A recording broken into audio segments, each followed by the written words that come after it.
Boa noite, pessoal.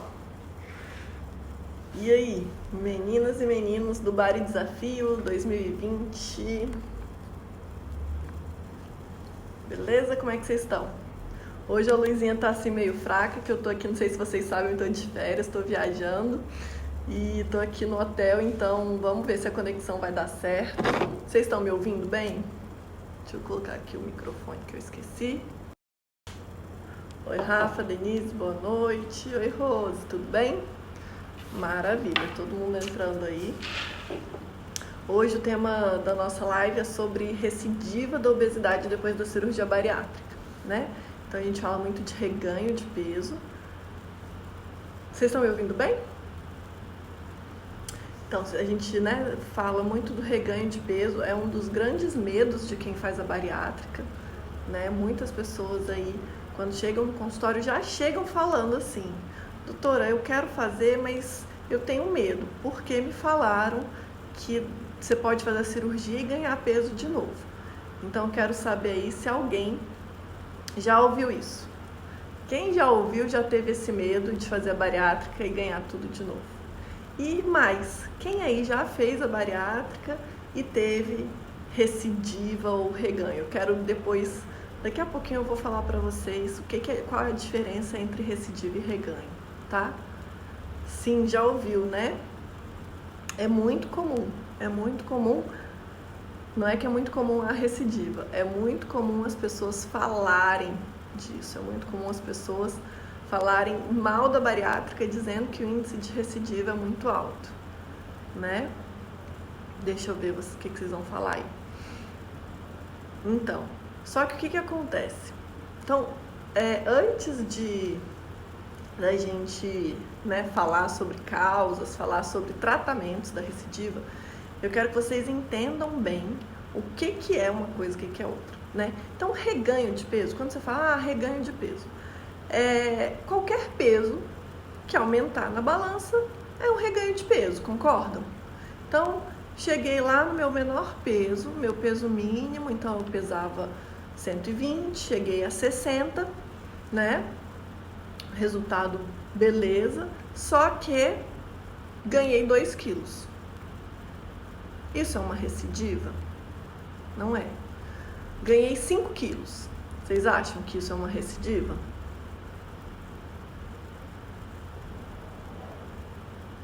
É um reganho, né? É um reganho. Tinha perdido e ganhei. Só que eu tinha perdido 60 e ganhei 5. Quando começa a chegar aí e ganhou 3, 4, 5 quilos, vocês já vão começando a ficar desesperadas, né? Não é verdade? Então, só que a verdade é que esse pezinho, esse aumento de peso, ele é esperado. Olha só. Então, o que é esperado depois da cirurgia? Como que é o comportamento do peso depois da cirurgia? O comportamento do peso é assim, ó, ele vai cair a um mínimo, vai voltar um pouquinho e depois vai estabilizar, tá? Então, ele não fica naquele menor peso, não é esperado isso. É esperado que haja um equilíbrio, tá? E aí, quanto que é esse peso, esse ganho esperado? Até 10% do seu menor peso. Então, lembra, vamos, aquele exemplo de novo, eu pesava 120. Cheguei a 60, né? Então, se eu cheguei a 60, o esperado é que eu ganhe mais uns 6 antes de equilibrar. Isso geralmente acontece aí depois do 2º até o 5º ano da cirurgia, tá? Camila, boa noite. Bem-vinda. Comecei aqui pontualmente às 8 horas. Tá? Porque depois às 9 eu tenho a live lá do Insta, tá bom? Quem quiser, hoje a gente vai falar lá sobre aquele caso da hérnia de Petersen, da Paola bariatricada, tá bom? Então por isso eu comecei hoje certinho, porque a gente não pode passar da hora, tá? Então, é isso. Então, é esperado esse ganhozinho um pouquinho depois dos 2 anos da cirurgia até 5 anos da cirurgia. E quanto que é esse pouquinho? 10% do menor peso, tá? Então, reganho. Quando a gente fala reganho, é ganhar qualquer coisa, né? Então, o reganho é esperado, tá? Beleza? Entenderam? Então, me conta aí, quanto foi o menor peso de vocês depois da cirurgia?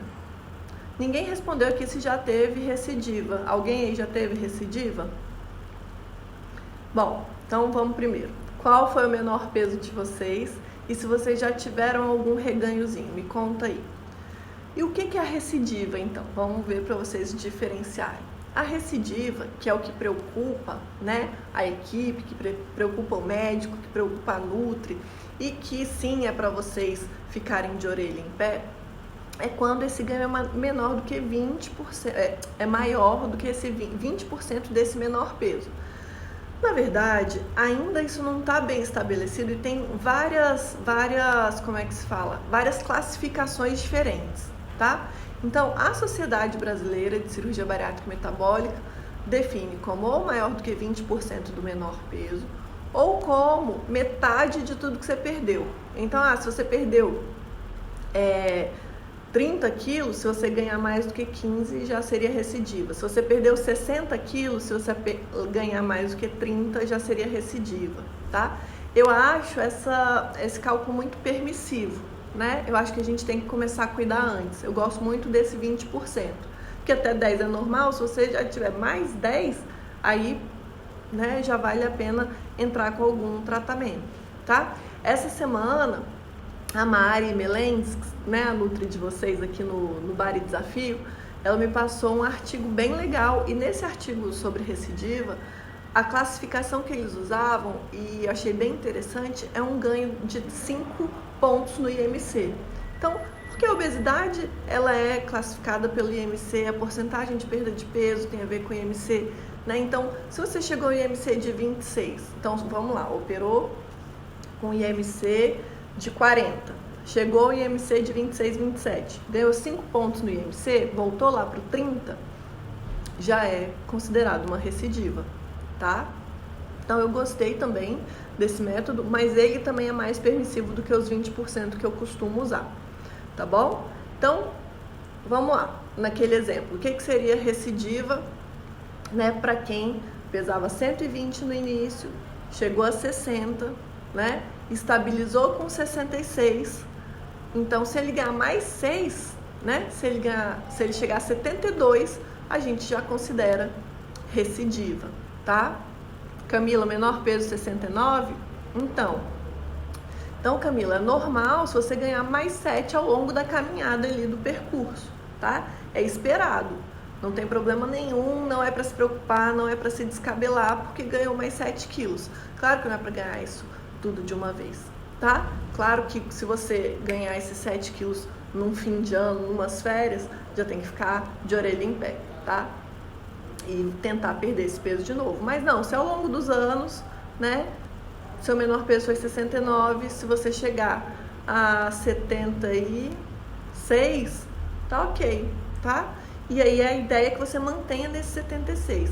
Aí se ganhar mais 7, chegar lá a 83, aí opa, não tá legal, tá? Então o menos pior é o reganho.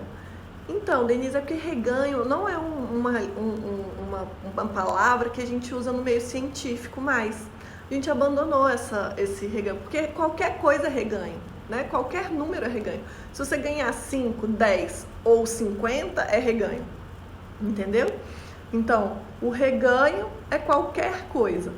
Não tem um significado clínico pra gente, tá? Entendeu? Ó, a Rafa, operei com 146, meu mínimo foi 96, já tive reganho, cheguei a 104. Hoje tô com 97 na luta. Então esse exemplo é ótimo. Olha, Rafa, o seu mínimo foi 95. Era esperado que ganhasse até 9, né? Você ganhou exatamente esse máximo, 9, tá? Isso seria esperado e estaria ok. Você não precisaria entrar com nenhum tratamento mais invasivo para perder esse peso. Maravilha que você tá conseguindo baixar, né? Tá na luta, ótimo, tá? Excelente. Então, geralmente o que acontece é que quando a pessoa ganha esse pouquinho, já desespera, né? As equipes já ficam de orelha em pé, você já fica super chateada. E o que eu quero mostrar para vocês é que não precisa ficar chateada com esse aumentozinho no peso. Esse aumentozinho, ele é esperado ao longo dos anos, tá bom? É normal, tá? Veja, você ainda estava, né, com um déficit em relação a quando você fez a cirurgia de 42 quilos, né, com 42 quilos a menos ainda. Então, os benefícios da cirurgia para a sua saúde você ainda tinha, tá? Então, não estou querendo dizer que não precisa fazer nada. Se dá para melhorar a alimentação, melhora. Se dá para fazer mais atividade física, faça. Mas precisa ir lá e fazer uma nova cirurgia por causa disso? Não precisa, tá? Vamos lá. Nath, eu com 1,80, 1,80 de altura, Nath, qual seria meu peso ideal? Operei com 156, já perdi 17 em 50 dias. Nath, não existe peso ideal, tá? Se você não viu a primeira live, assiste lá a live da meta e calcula, né? Porque quem estava ao vivo a gente calculou alguns exemplos, tá? Quem teve dúvida, a Camila já mandou também, né? Já repostou o jeito de calcular, tá? Então entra lá e calcula a sua meta, tá bom? Não dá para eu falar sem eu calcular e aqui agora eu não tô com a minha tabelinha aberta, beleza?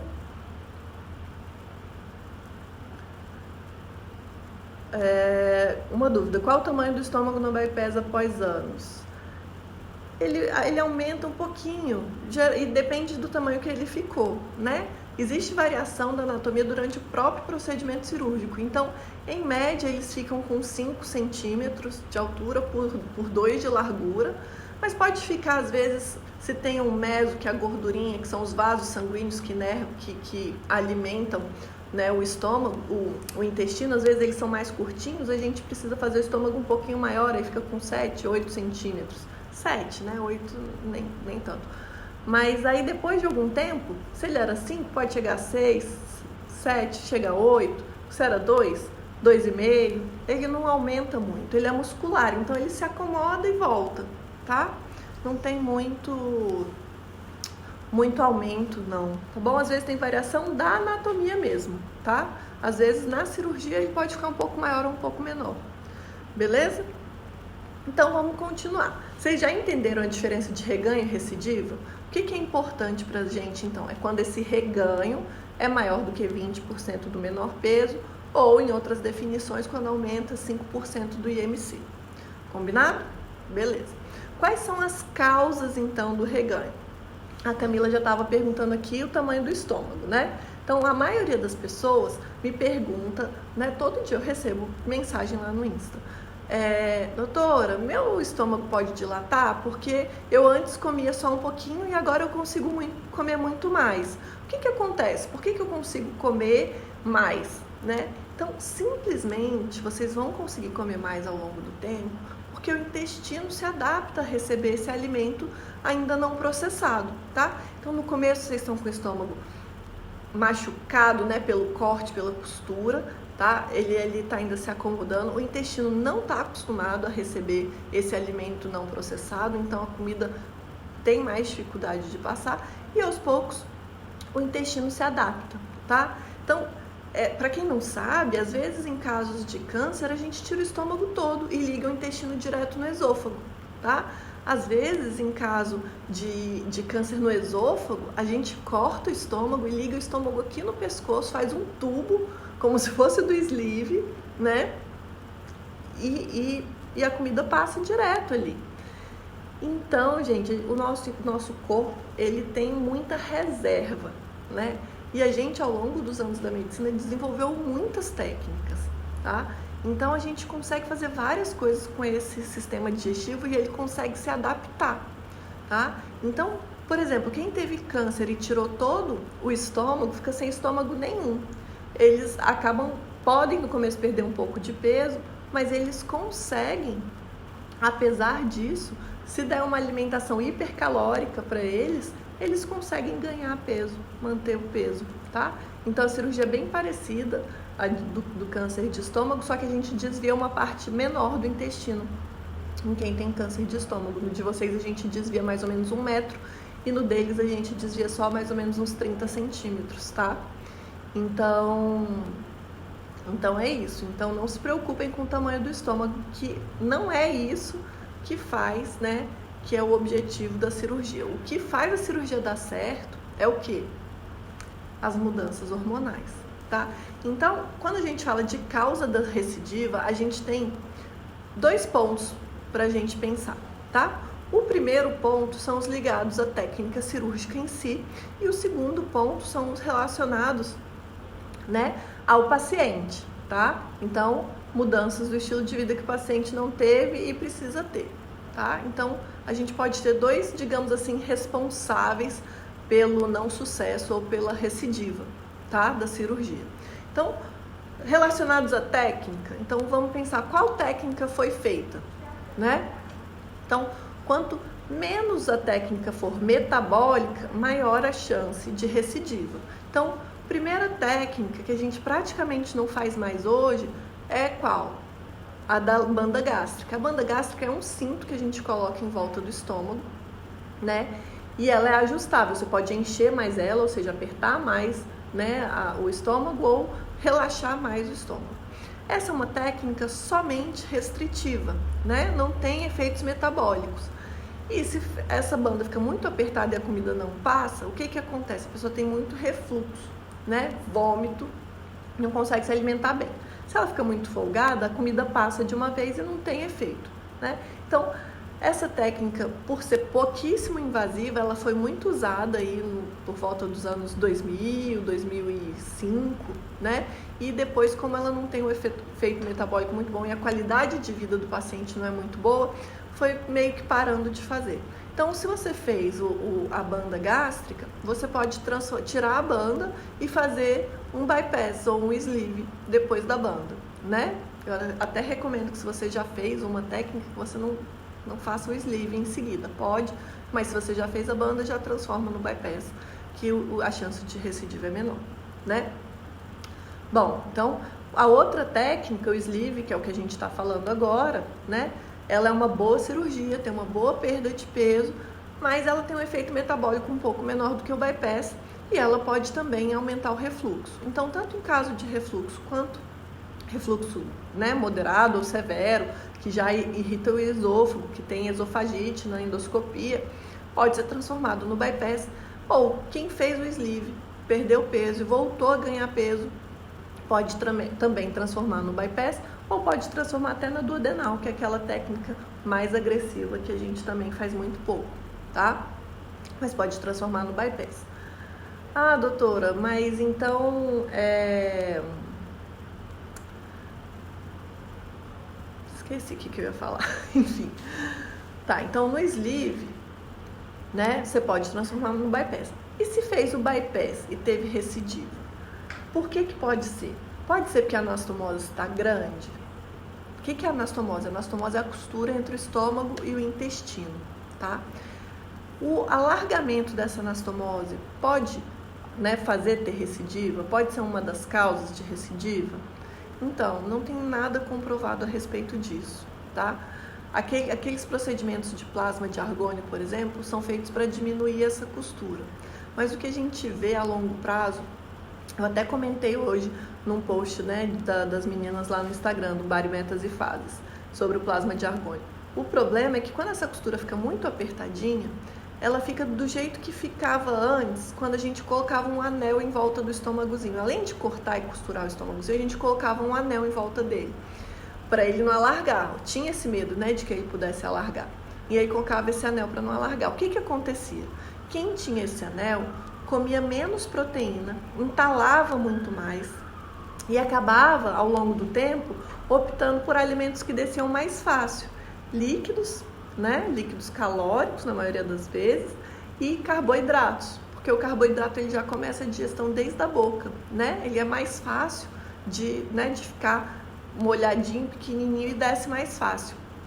Só que quem toma líquido calórico e quem come muito carboidrato, não come proteína e fibra, tem menos saciedade, tem fome mais rápido. E aí, ao longo do tempo, se alimenta pior, tem mais chance de ter recidiva. Então, quem a gente colocava o anel, e tem essas queixas de entalo ou de má alimentação, a gente começou a tirar o anel, né? Então, por muitos anos eu trabalhei numa equipe de um cirurgião mais antigo e a gente tirou vários e vários anéis por conta dessa queixa de entalo e de dificuldade de se alimentar. Então, quando você faz né, esse procedimento do plasma de argônio, que você queima, né, você não tem controle do tamanho que vai ficar essa anastomose, vai depender da sua cicatrização. Ela pode ficar pequena, né, e atrapalhar a sua alimentação, ela pode ficar tão fechadinha que você precise de dilatações para abrir ela de volta, tá? Então não é um procedimento 100% seguro, existem complicações graves relatadas, né? E além de tudo, ele pode piorar a sua alimentação. Então eu atendi uma paciente no consultório, uns 2, 3 meses atrás, que ela já tinha feito... O que aconteceu? Olha a história dela. Ela pesava, agora eu não vou lembrar exatamente, mas 120, 130 quilos. Perdeu, chegou a 70. Acho que ela chegou... eu acho que foi isso. Ela chegou a 70. Aí engordou um pouquinho. Foi a 77. Aí fez o plasma, aí fez 3 sessões de plasma, né? Isso 1 ano antes da consulta. Ela veio para consulta pesando, sabe quanto? 87. Então ela 1 ano depois que fez o plasma ganhou 10 quilos. E aí investigando, qual tinha sido o problema? Justamente ela não conseguia comer, ela só bebia, porque ficou tão apertadinho que não passava comida, só passava líquido, tá? Então, em 1 ano, ela ganhou 10 quilos. E sendo que o peso que ela estava antes, lá no 77, eu tô até chutando esses valores que eu não lembro exatamente, mas era assim, para vocês verem que era um peso que estava dentro do esperado, do reganho. Ela tinha chegado a um menor peso e aí estabilizou com esse peso maior. Só que aí foi lá o colega, né, cirurgião, que ela foi consultar, recomendou o plasma, ela, né, não sabia, não tinha ideia, achou que era uma boa e acabou sendo uma má ideia para ela. Qual que era a programação para ela? Começar medicamento para perder peso, né? E fazer dilatações nessa anastomose para melhorar a alimentação, tá? Então, toma cuidado com esses procedimentos tipo plasma ou colocar balão. Já vi, colocar balão dentro do estômagozinho, né, e colocar anel por fora do estômagozinho. Geralmente isso não é a solução, tá? Eu já vou falar das soluções, tá bom? Vamos falar já. Então a gente está falando dos fatores relacionados à técnica cirúrgica. Então já falamos na banda, no sleeve, no bypass. E agora a gente vai falar das causas, né, relacionadas então ao paciente, tá? A gente tem principalmente 6 causas relacionadas ao paciente, tá? Primeiro, né, a primeira delas é um mau preparo, é não saber o que esperar, tá? Então, quando você sabe o que esperar, você acaba não caindo nessas ciladas, concordam? Né? Aqui a Selma tá falando que foi o que aconteceu com ela, carbo e mais carbo, tá?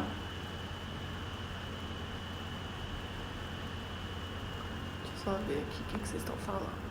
Vocês estão me acompanhando? Eu tô aqui falando, ninguém comentou mais nada. Comenta aí se vocês estão me acompanhando, faz pelo menos um legalzinho aí, falando que vocês estão acompanhando, tá? Alguém aí teve recidiva? Vocês não responderam se tiveram recidiva.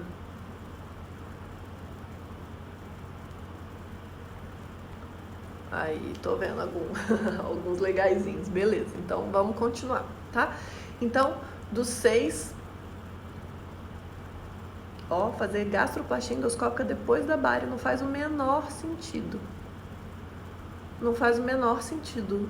Camila, o que vai fazer depois? Vai diminuir mais o estômago. Qual que vai ser o efeito metabólico disso? Nenhum, tá? A gente tem que sempre pensar o seguinte: a bariátrica, vocês já me ouviram falar isso, vocês vão me ouvir falar 300 vezes isso até entrar na cabeça de vocês. A bariátrica é uma doença progressiva e crônica e progressiva, né? Então ela é uma doença que não tem cura, é igual a pressão alta, é igual o diabetes, é igual tantas outras doenças por aí. Você não vai curar a obesidade, você vai controlar a obesidade, tá? E do mesmo jeito que você vai controlar a obesidade, ela pode voltar depois, porque ela é progressiva, ela vai piorando ao longo do tempo, tá? Então, muitas vezes a gente precisa associar novos tratamentos, né? Fiz a cirurgia, acabou? Não acabou, tem que continuar controlando a alimentação, tem que continuar controlando a atividade física. E muitas vezes pode precisar depois, né, de remédio também, tá? Então, essas coisas que prometem ser milagrosas, elas não costumam ser, tá? É meio igual aquele negócio que você postou, Camila, lá do bariátrica, como é que era? Bariátrica mental, hipnótica, sei lá o que era. É meio isso. O que funciona? Funciona que a pessoa que vai fazer um plasma de argônio ou vai fazer uma endoscopia, ela volta para a equipe, né? Ela começa a acompanhar de novo com a equipe e ela faz uma dieta líquida também de novo, né? E aí nesse tempo, né, faz a restrição, diminui um pouco o peso. Mas essa perda tem sido por volta aí de 6%, né? 5, 6% do peso, né? Sendo que com mudança de estilo de vida a gente já consegue uma perda de até 20%, né? E com os remédios você consegue uma perda melhor ainda, né? Do que foi recidivado, tá bom?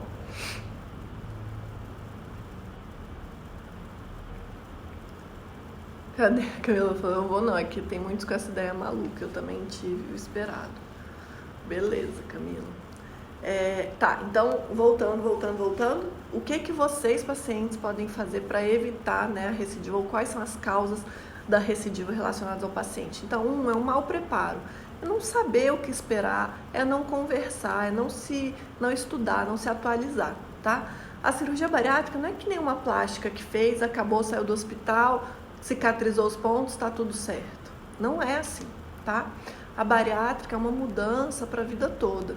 Ela depois da bariátrica, precisa continuar acompanhando com a equipe sempre, precisa ter aquelas mudanças de estilo de vida sempre, tá?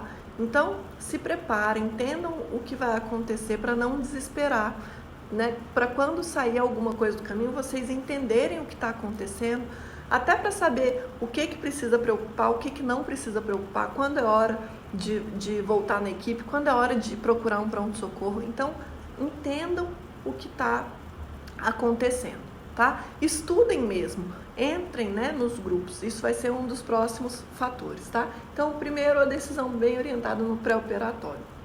Segunda coisa, alimentação, né? Então, vocês estão com uma super orientação, aproveitem o Bari Desafio, porque a Mari é uma das nutricionistas mais fantásticas que eu conheço, tá? E olha que eu conheço várias, mas a Mari é muito legal, muito fantástica. Isso que ela fez aí, de juntar o negócio do prato bariátrico com a dieta mediterrânea, foi uma sacada assim super de mestre, né? Então aproveitem muito, tragam, né, interiorizem esses ensinamentos. O prato bariátrico é muito importante, então sempre metade do prato de proteína, né? A outra metade tem que dividir, uma parte menor por carboidrato, uma parte maior, né, para as fibras, tá? Para as vitaminas e fibras. Então, façam um prato colorido. Eu tô recebendo várias marcações aí dos pratos de vocês. Tô achando a coisa mais linda do mundo. Ver que não precisa ser coisa complicada. Então, a dieta não precisa ser aquelas dietas malucas, né? Eu quero uma alimentação colorida, variada, rica em proteína, né? Que seja fácil de vocês fazerem no dia a dia. Isso é o mais importante. Beleza? Quem aí já aprendeu o prato bariátrico? Quem está usando isso no dia a dia? Vocês estão achando fácil ou difícil? Estão usando, né? Beleza, tá? Terceiro fator de recidiva. Esse é super importante. A Marcela Abreu é uma doutora, uma psicóloga com doutorado em cirurgia bariátrica. E ela fala muito, né, de motivação e fala muito de atividade física. No último congresso do ano passado, né, brasileiro, ela falou sobre a importância do exercício na recidiva do peso. E olha só que dado impressionante, 95% das pessoas que têm recidiva não fazem atividade física. 95%. Ou seja, né, de cada 10 pessoas que ganham peso, mais do que 9 não fazem exercício. Praticamente todo mundo. É muito raro uma pessoa que faça exercício tenha recidiva. Então, o exercício, antes da bariátrica, é difícil de ver resultado, tem muita dor e as pessoas acabam deixando o exercício de lado, né? Para perda de peso, o exercício não tem muito resultado. Agora, gente, para manutenção de peso, tem poucas coisas que são tão boas como exercício. Camila e Rose estão falando que foi fácil, né? Para as verdinhas, algumas estão correndo das verdinhas, verdade. Ó, Mari aí. Mari, acabei de falar do prato bariátrico, acabei de falar de você.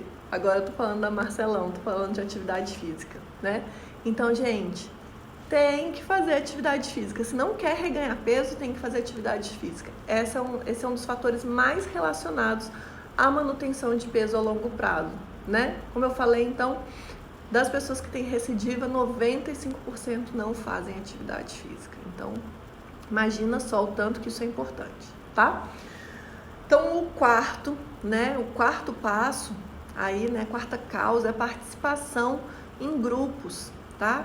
Então, a participação em grupos é super importante. Agora, gente, grupos do bem, pelo amor de Deus, tem que chegar bem pertinho para falar grupos do bem. Não entra em grupos do mal, não entra em grupo que só fica falando de complicação, não entra em grupo que só fica te levando para baixo. Tem uns grupos que é assim: com quantos dias vocês tomaram cerveja no pós-operatório? Aí vai lá, 1000 respostas. Ah, não conta pra ninguém não, mas eu já com 2 semanas já tava tomando uma cervejinha. E não fez mal não, olha, não é que eu recomendo, mas eu fiz e deu tudo certo. Pelo amor de Deus, se vocês verem um grupo assim, sai fora, tá? Por favor, sai fora. Que grupo que vocês entram? Entra no grupo de desafio da Bari Metas e Fases, entra no grupo lá dos corredores, dos, né, que fazem atividade física, entra nesses grupos pra cima, combinado? Bora malhar de preferência ao ar livre no parque. Exatamente. Quem no ar livre ainda aumenta a vitamina D, né? Reforça o cálcio, melhora a saúde dos ossos, tá bom? Outra coisa super importante, se pesar, tá? A balança depois da bariátrica é super nossa amiga. Eu sei que vocês tinham medo da balança. Quem é que tinha medo da balança antes da cirurgia? Fala aí eu tinha medo de balança, porque eu sei que é muito difícil para vocês esses hábitos. Mas depois da cirurgia é super importante, pelo menos uma vez na semana, idealmente 2 vezes na semana. A gente não recomenda pesar todo dia, porque também pesar todo dia tem pequenas variações ao longo do dia, e aí se vocês, né, num dia sobe 300 gramas, no outro dia sobe 400 gramas. Aí vocês já vão ficando desesperados e pode ser só uma variação de retenção de líquido, pode ser só uma variação de hormônio aí do ciclo menstrual, tá? Mas então não precisa se pesar todos os dias, mas pelo menos 1 ou 2 vezes na semana, de preferência o mesmo dia, é muito bom. Por quê? Porque aí quando começa a entrar numa crescente, né? Quando assim, ó, vocês notam que passou um mês, em 15 dias o peso sobe, depois 15 dias o peso desce. Beleza, é do ciclo menstrual, né? Agora, se vocês notam, 15 dias subiu, mais 15 dias subiu de novo, opa, o que eu posso fazer de diferente? Como é que tá minha alimentação nesse mês? Como é que estão meus exercícios nesse mês? Né? O que eu posso fazer para mudar? Aí, beleza, no outro mês está descendo porque você fez ajustes. Ah, não. Mês seguinte continuou subindo. Opa, então tá na hora de eu marcar minha Nutri para voltar. Eu ia marcar só daqui a 6 meses ou só daqui a 1 ano, mas agora eu tô nessa crescente, eu já vou marcar logo para ver o que ela me orienta, tá? Então, ó, a Camila tá falando aí que tem 3 grupos no Face somando mais de 100 mil membros e são todos do bem. Então, entrem no grupo das meninas que são todos do bem, tá?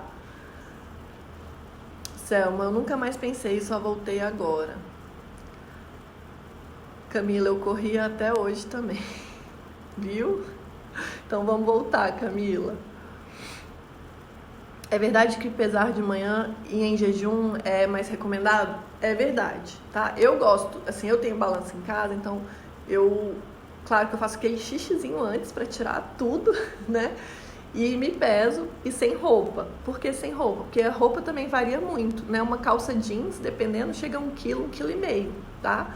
Então, mas assim, se você for pesar na balança da farmácia, por exemplo, procure sempre com a mesma roupa e no mesmo horário, tá? Também, assim, são variações pequenas. Desde que você tenha um padrão, você vai observar essa movimentação, tá?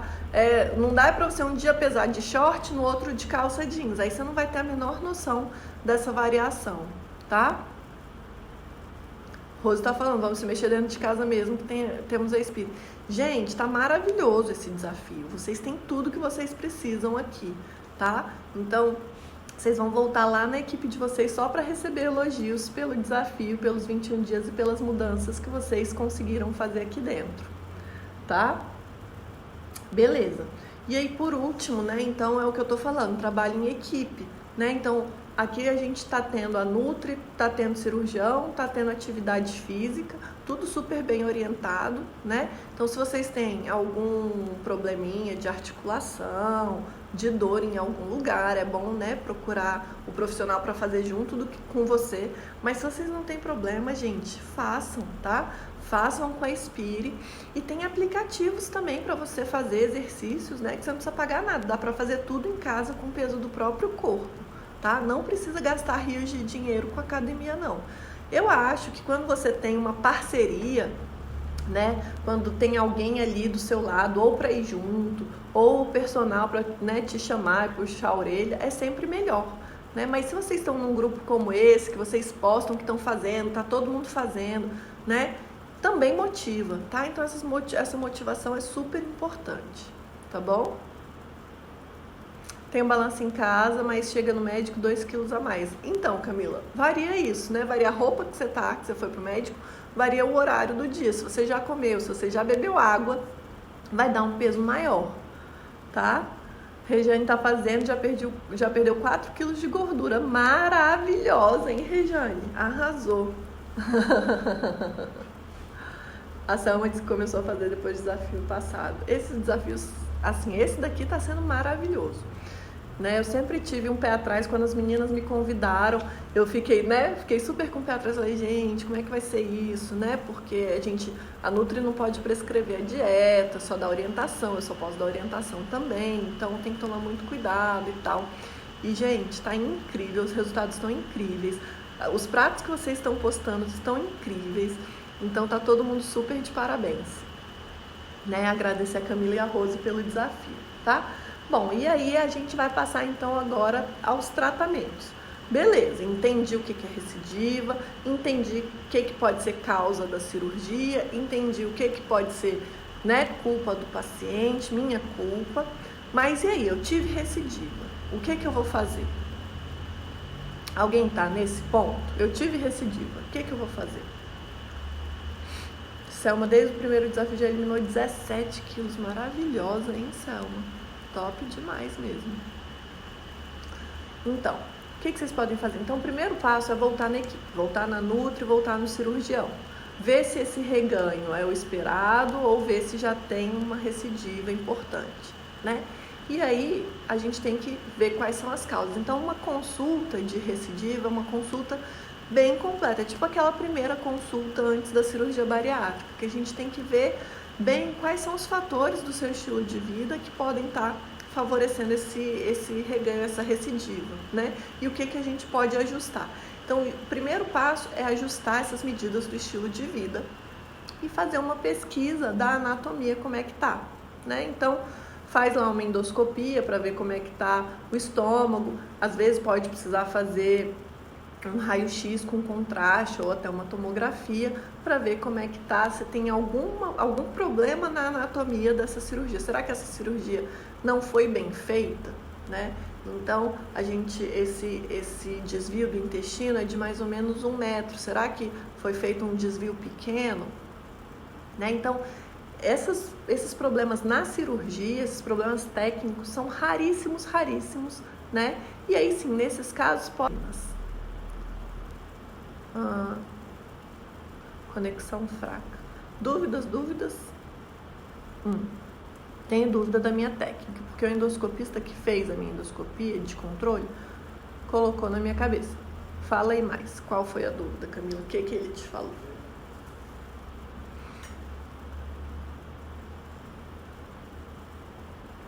Deixa eu ver o que vocês falaram aqui mais pra cima, enquanto vocês escrevem aí, porque tem um delay, uns 2 minutinhos entre a hora que vocês escrevem e eu recebo, 1 a 2 minutos, dependendo da conexão. Ó, a Selma, eu emagreci 56, engordei 28 e aí já eliminou 27. Então, a Selma provavelmente teve uma recidiva, né? Ganhou metade do que ela tinha perdido, tá? E aí já tá eliminando, fazendo aí os desafios, né, Selma? Maravilhosa. Ele disse que o estômago estava grande. Então, gente, olha só. Vou falar de novo, Camila. Não preocupa com o tamanho do estômago. Isso não é uma preocupação, tá? A preocupação realmente é a parte metabólica. A não ser que ele esteja tão grande a ponto de não estar tendo os efeitos metabólicos, né? Mas assim, pensa que o estômago normal antes da cirurgia tinha 2 a 3 litros, tá? A gente diminui ele para ficar no bypass cabendo mais ou menos 50 ml, no sleeve fica mais ou menos 120 ml, tá? Então, assim, a gente diminui ele, tipo, 20 vezes o tamanho dele. Se ele dobrar de tamanho, né, que é uma dilatação bem importante, ele ainda assim fica 10 vezes menor do que o estômago original, tá? Então, por isso que não é uma preocupação. A gente tem que pensar em outras coisas antes disso. Tá? Não é que assim seja impossível de acontecer, mas geralmente não é porque ele dilatou, é porque ele já foi feito maior, tá? Principalmente no sleeve, o sleeve tem que ficar bem apertadinho, ele não pode ficar fundo gástrico, tem que ficar bem pouquinho antro. Então, se durante a técnica cirúrgica, né, fica um fundo muito grande, ele pode ter uma perda pior. E aí o recomendado é isso, não é nem refazer o sleeve, né? É transformar logo em bypass, tá? Combinado? Mais alguma dúvida? Vamos encerrar então, meninas? Adorei estar aqui com vocês. Aqui, a Selma tá falando que a endócrino passou uma medicação para ajudar. Eu acho ótimo, Selma. Toda ajuda é bem-vinda, porque se teve um reganho importante, você tá perdendo bem, tá fazendo a sua parte. O que não adianta é só o remédio sem as mudanças do estilo de vida. Mas você tá aqui, tá correndo atrás, eu acho que os remédios vão ajudar sim, tá? Combinado? Então, meninas, daqui a 15 minutinhos, né? Exatamente, daqui a 15 minutinhos, lá no meu Insta, tá?